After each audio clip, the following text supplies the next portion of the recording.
ఏలూరు జిల్లా నూజివీడులో అధికార పత్రాలు లేని వాహనాలపై అధికారులు ఉక్కుపాదం మోపుతున్నారు. పట్టణంలో చిన్న గాంధీ బొమ్మ సెంటర్లలో సరైన ధృవపత్రాలు లేని వాహనాలను చలానాలు విధించారు. దానితో పాటు హెల్మెట్ ధరించే వాహనాలు కూడా ఆపి వారిని అభినందిస్తూ వారికి గులాబీలు అందిస్తున్న పోలీసులు ప్రజలు అభినందనలు తెలుపుతున్నారు.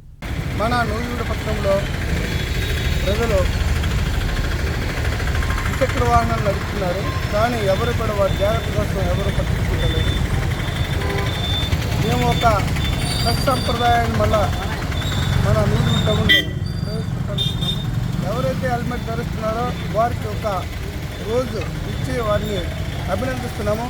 ఎవరైతే హెల్మెట్ లేకుండా ప్రయాణిస్తున్నారో వారందరికీ కూడా చట్ట ప్రకారము ఎంత ఫైన్ అయితే అంత ఫైన్ వేసి చెప్తున్నాం. ఇది రెండోసారి అయితే దాని మీద మరొక రకమైన చర్యలు తీసుకుంటాము. కావున ప్రజలంతా కూడా రోడ్ల మీదకి బైకుల మీద కానీ లేక వారి యొక్క ద్విచక్ర వాహనాల మీద దేని మీద వచ్చినా కూడా హెల్మెట్ ధరించి వారు ఎటువంటి ప్రమాదాలకు గురి కాకుండా వారితో పాటు ఎవరైతే బయట వారు ఉన్నారో వారికి కూడా ఎటువంటి హాని జరగకుండా వారు రూల్స్ పాటిస్తూ వాళ్ళు ప్రయాణం చేస్తే వారికి వారి ప్రయాణాలు కూడా హ్యాపీగా మంచి జరుగుతుందని కోరుకుంటూ ఈ వార్తను మీరంతా కూడా మా నూజివీడు ఏరియా అంతా కూడా స్ప్రెడ్ చేయాలని కోరుకుంటున్నాం.